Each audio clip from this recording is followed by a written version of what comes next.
So you're saying a fighter, and you keep using these kind of words. Is it more like, does it kind of feel like you're going to war against nature or something?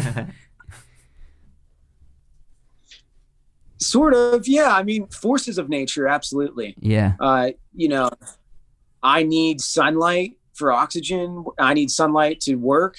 I need water. I need, you know, but then I'm contending with gravity and I don't know, what is it? The second law of thermodynamics. Yeah.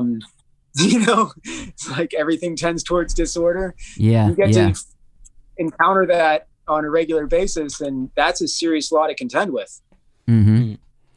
But it's a reality that, honestly, if anything, because I get a lot of people a lot of tree huggers.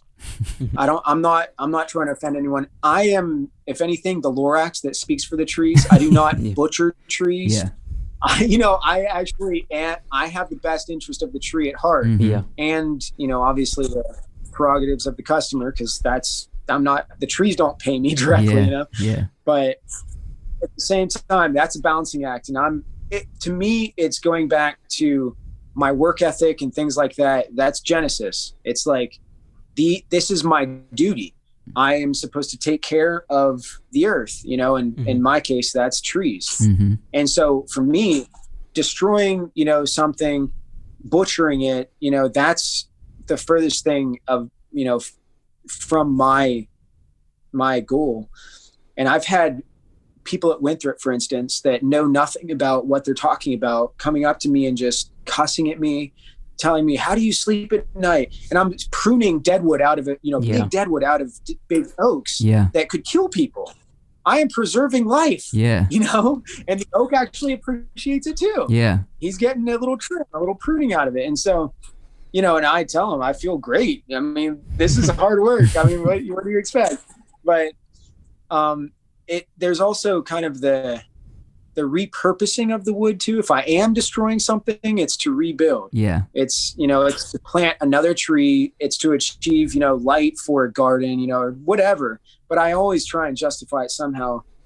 You know, practically speaking, just for my own conscience, I'm trying, you know, it's easy to be destructive, but I'm actually trying to create something better. Yeah. You love nature and you love creation, and that you're coming at it with a very pure intention.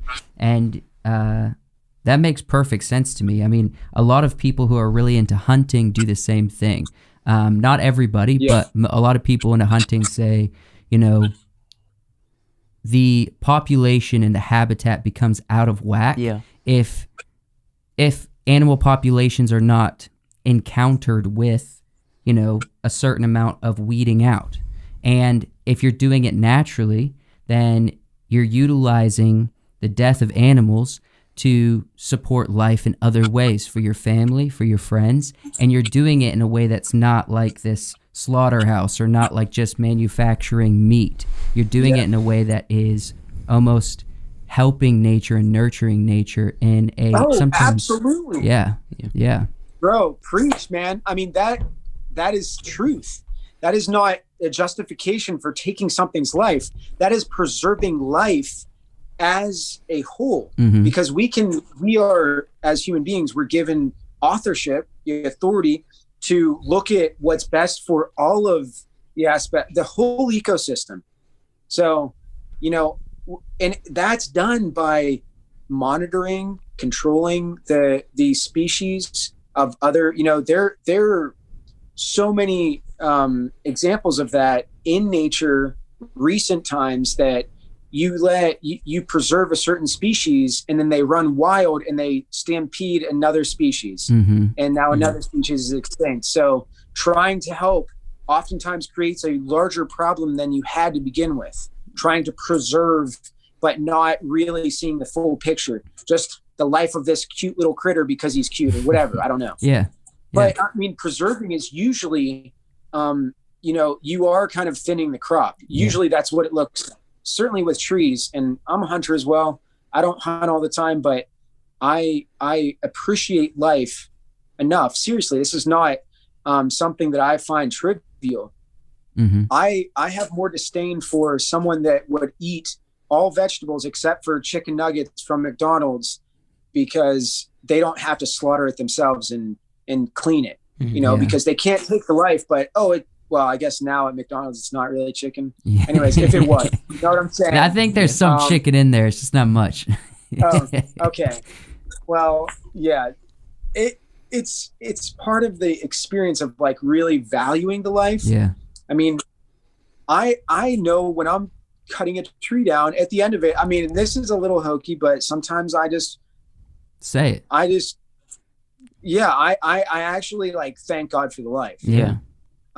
Many times what I do involves treating the trees for insects and diseases. But when I'm killing insects, from doing a bark drench or a trunk wrap or something to keep the bugs from infesting this thing, I'm killing a ton of bugs, and it's life. I mean, they're breathing life. I mean, they have factories within them that are digesting the same essence and qualities of like oxygen and sunlight, and that in my view, I mean, that's life. It has to be preserved and honored.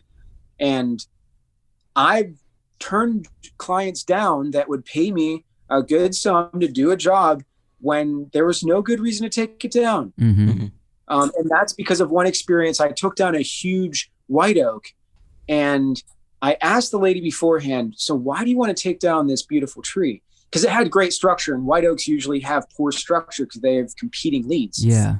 And you don't want one dominant lead for the structure of any tree. It's better to have one dominant and then subordinate leads.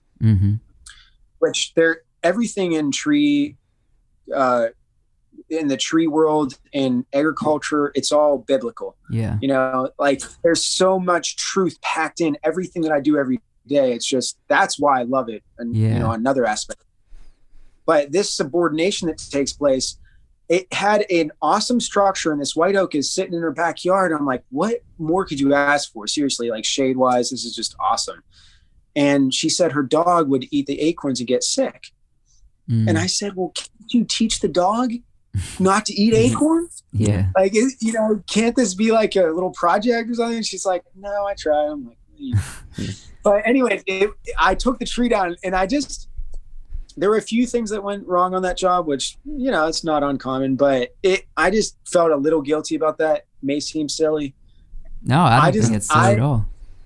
Yeah. I have to inquire about it and feel good about taking the tree down if it's coming down. I mean, I do it every day. So that's it's awesome. not like it's on my, yeah. That's I've taken a lot of trees down, but always a good reason. Yeah, that's awesome. And you building a company based on those kind of morals and based on those kind of, questionnaire, even just asking a question. You're building a company based on ethical management of nature. Yeah. And it's awesome. Absolutely. I think it's you have a great perspective and a very passionate love for it, Yeah. I think your mindset of going into things too is interesting, and it's always interested me. That's why I suggested that we have you on the podcast, because even like for me, and I know right now I'm trying to learn how to like every day be thankful for just very basic things. And you even mentioned like being thankful when you take down a tree and like thank God and stuff.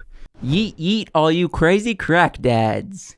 If you want to go watch the full episode to this clip, go to Wiseworks Podcast and check it out.